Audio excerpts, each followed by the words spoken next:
So we have completed implementing our get user details by user ID, and in this video we're going to run this application and see if it works, and if it doesn't work for some reason, we will debug it and fix that error right away. So let me start putting some breakpoints. I will start from the user controller.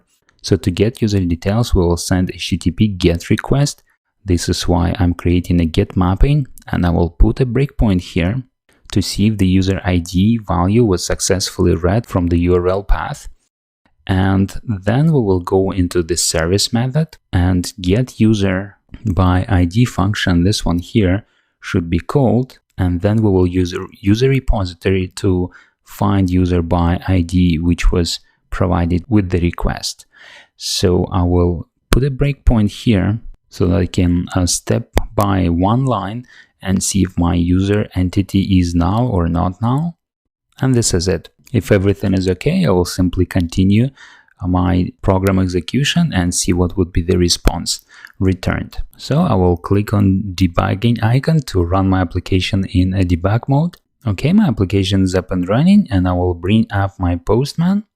And because we have added Spring Security to our project, the get user details of web service endpoint is now protected, and we cannot simply call it without providing the JSON Web Token. We will first need to authenticate the user so that the JSON Web Token is generated, and then we will be able to call the get user details providing the user ID in JSON Web Token. So the first thing that I'm going to do, I'm going to call the login URL providing the username and password to authenticate this user. So I'll send this request, switch the view. So let me see what is the response. It's pending. A breakpoint is triggered, so I will remove this breakpoint and I will play it and play it again. Let's remove this breakpoint as well and play it. Okay, so what is the response? The status code is 200, which is good. We should have the user ID and the authorization header. So I'll switch to headers, and here's my header. So I'll need to use it. Now I will open up a new tab, and to perform get user details, I will need to send HTTP GET request to the same URL. I'll just copy it so that I don't have to type, but it's basically HTTP localhost port number 8080 and then / users. And here after the / I will need to provide user ID. So let's go back to the response of our user authentication and look up for the user ID that was returned. So I'll copy the user ID value and I will provide it here as path variable like this.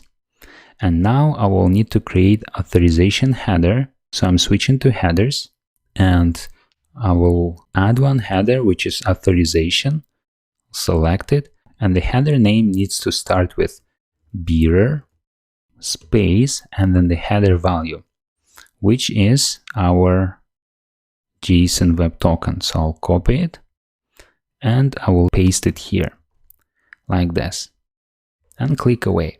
So we don't need to provide anything in the body of our HTTP request, just the user ID which we want to find in the database, and then the authorization header so that authorization filter which we have added to our application can authorize this user. And I'll send this request.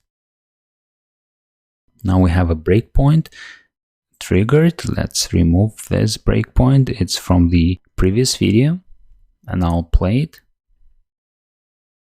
And here we go. So now we are in the user controller, and we have the get mapping for the get user details triggered, which is already a good news, because unless the JSON Web Token was successfully authorized, we would not get this method triggered. But the fact that this breakpoint got triggered confirms that the user authorization was successfully performed and the JSON Web Token was validated.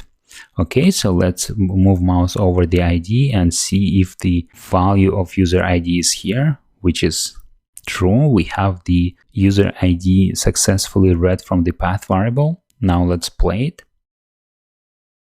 And here we are inside of the get user by user ID. Now we're going to use the user repository, Spring Data GPA, and it will help us to find the user details by user ID in our database. So I'll step one line over and see if user entity is not null. And it is not null, so I'll just step over again.